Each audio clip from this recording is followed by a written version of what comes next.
But my car payment is $239 over and over and over again. So I'm sorry, Jared. We'll rewind backwards a little bit here, but today we're going to talk about the 4 things you must know before you sit down to negotiate from a position of power when you purchase your next vehicle.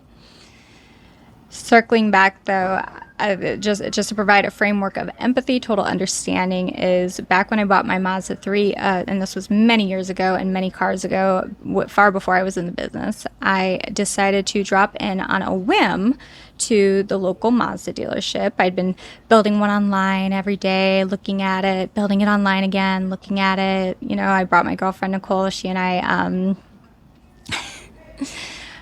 like, yeah, why not? You know, taking on a test drive, zooming around, having the time of my life. Like, yes, I want to have this. And, you know, she's kind of my devil friend, you know, on the shoulder, like the one, no, don't do it. Yes, sir. She's my yes, do it. 100%. And part of why I love her.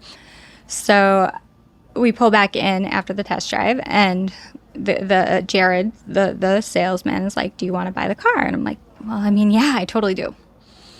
And so there are 4 variables that you present when you discuss figures, because these are the things that have to work for it to come together. And so that's your price on the car, that is your monthly payment, that is your down payment, and that's trade-in valuation if there is one. And yes, of course, there's APR and all that'll factor, and term and all that'll factor too.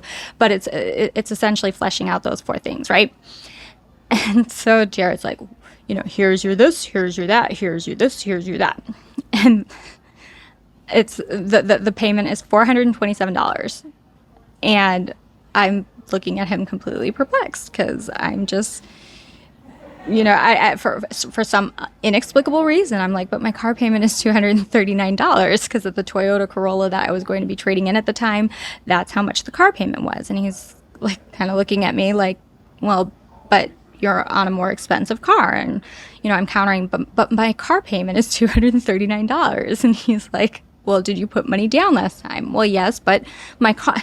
And we were just stuck in this endless loop, and he was very nice and very patient, and I was very stuck and very locked. And that happens all the time in car deals, is we come in with preconceived notions or a lack of even just fundamental understanding of the basic math of how things calculate out. And we come in on a whim, and we come in all excited, and we come in like, all right, here's what we're going to do. And we're left completely incapable of negotiating from a position of logic or power or strength, because we ourselves don't have a fundamental expectation of anything, let alone anything that's based in reality. And so my encouragement to you is, if you want to go into your next negotiation well equipped to have the conversation, and you two were sitting there building, and you two were sitting there, you know, thinking and thinking and thinking about it, have a framework on those 4 variables. A price, based on homework that you're willing to pay for the vehicle. And in this market, it may also include dealer installed additions. It may also include market adjustments. It's simply a function of car shopping in this day and age. Have a sense of what your trade-in valuation is going to work for you, and the number that you need to see for it to make sense.